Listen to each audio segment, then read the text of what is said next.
further elucidating any matter of fact regarding which an answer has been given. దీన్ని గౌరవించి మీరు మాకు అవకాశం ఇచ్చినందుకు ధన్యవాదాలు అధ్యక్ష. ఈరోజు అధ్యక్ష ఈ రాష్ట్ర ప్రభుత్వం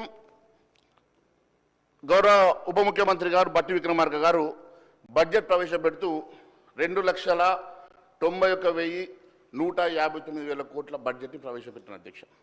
మరి ఫిజికల్ బడ్జెట్ ఒకసారి చూసినట్లయితే అధ్యక్ష ఈసారి 12.5% మరి గ్రోత్ ఉన్నది. అది జిఎస్డిపి అధ్యక్ష.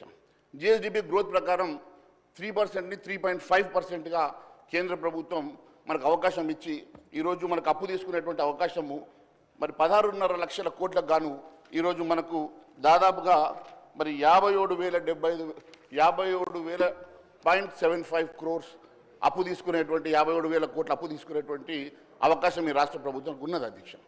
కానీ రాష్ట్ర ప్రభుత్వం ఈరోజు 1,27,000 కోట్లు అప్పు చేసి మరి ఏ రకంగా ఎఫ్ఆర్బిఎం పరిధిని దాటి తీసుకుంటా ఉన్నది, గ్యారంటీస్తో పాటు కానీ నాన్ గ్యారంటీస్ కానీ లేకుంటే ఏ విధమైనటువంటి అప్పైనా కానీ ఈరోజు ముఖ్యంగా మీరు చూసినట్లయితే అధ్యక్ష మరి మొన్ననే మనం పేపర్లో చూసాం అధ్యక్ష. ఈరోజు ఈ రాష్ట్ర ప్రభుత్వంకి దాదాపు ఎకరం రాయదుర్గంలో ఉన్నటువంటి భూమి ఎకరం 50 కోట్ల రూపాయలు విలువ చేసే భూమి అధ్యక్ష.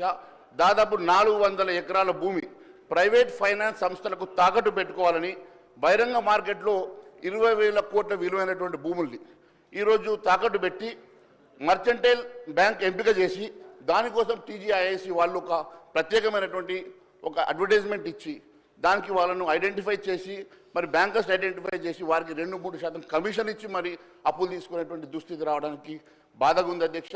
మరి గ్యారంటీస్ ఉండి గ్యారంటీస్ లేకున్నా ఏ రకమైనటువంటి అప్పు తీసుకున్నా అది ఎఫ్ఆర్బిఎం పరిధిలోకి రావాల్సిందే అధ్యక్ష. ఈ రకంగా రాష్ట్రంలో విపరీతమైనటువంటి అప్పులు చేసేసి ఈ రాష్ట్రాన్ని ఇంకా దివాళా తీసేటువంటి పద్ధతిలో ఈ రాష్ట్ర ప్రభుత్వం నడుస్తుంది. మరి ఇన్ని అప్పులు చేసి కూడా పప్పుకూడు తినేటువంటి దుస్థితి రావడం మరి ఎందుకంటే అధ్యక్ష ఇదే నిండు సభలో గౌరవ ముఖ్యమంత్రి గారు ఇదే రోజు అధ్యక్ష డిసెంబర్ 17 ఈ రోజుకి కరెక్ట్ సంవత్సరం అయింది అధ్యక్ష. వారు ఇదే సభలో వారు ఇచ్చినటువంటి 6 గ్యారెంటీలకు తొలి సంతకం పెట్టిన తర్వాత ఈ సభలో చట్టబద్ధత కల్పిస్తామని చెప్పారు అధ్యక్ష.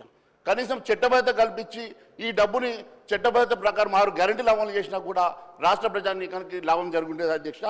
ఏ రకమైనటువంటి మరి 6 గ్యారెంటీల స్కీమ్స్ కానివ్వండి లేకుంటే ప్రజలకు ఇచ్చినటువంటి హామీలు కానివ్వండి ఏవి కూడా ఇంప్లిమెంట్ చేయకుండా ఈ రకంగా లక్షల కోట్ల రూపాయలు అప్పు చేసేసి ఈరోజు ఈ రాష్ట్ర ప్రభుత్వం దివాళా దిశగా నడవడం చాలా బాధాకరంగా ఉంది అధ్యక్ష. థ్యాంక్ యూ అధ్యక్ష.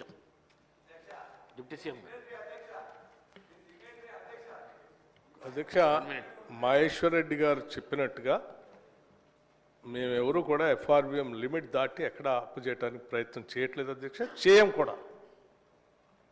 కూడా మేము చాలా స్పష్టంగా ఎఫ్ఆర్బిఎం యాక్ట్ని అమలు చేయటమే కాకుండా ఇంకా సాధ్యమైనంత వరకు అంతవరకు కూడా కాదు ఇంకా వీలైతే తగ్గించుకుంటూనే పోవాలనేది మా అందరి ఆలోచన. కాకపోతే